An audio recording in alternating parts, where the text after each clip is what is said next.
Dëmtohen qindra hektar tokë të mbjella me grur, misër, patate, fasule dhe perime në Pojan të Maliqit. Ka mjaftuar vetëm pak minuta breshër, pas ditën e së martës që fermerëve të dëmtoheshin të mbjella duke u shkaktuar dëme të konsiderueshme, por rreth 1500 familje në Pojan, Orman, Pendavinj, Kreshpanj dhe Zëmblak.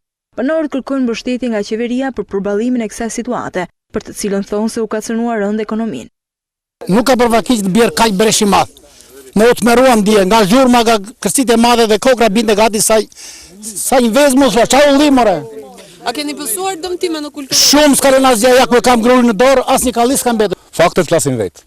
Kulturat më dëmtuara janë patate, fasule, grur, misër dhe buxhak, qep domethënë. Po, kulturat me kosto më të larta që kanë janë patatja dhe fasulja. Asnjë të ardhur të tjera s'kemi. Me kredi jemi në banka. Jemi me kredinë për banka. I do të mëseti nga ndihmoj.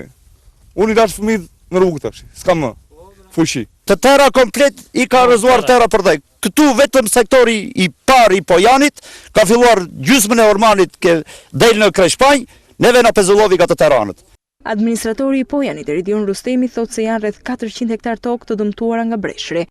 Për të arritur në këtë fazë që ka arritur bima, ka një kosto të konsiderueshme. Neve si njësi administrative kemi vënë në ndjeni drejtorinë e bujqësisë, kryetarin e bashkisë dhe kemi marrë nga ata përgjigjen që do ngrihen komisione të posaçme për të bërë evidentimin e dëmeve. Nga breshri janë dëmtuar dhe 10 hektar vreshta dhe pemtari në fshatrat e njësisë vendore të Pojanit në bashkinë e Maliqit.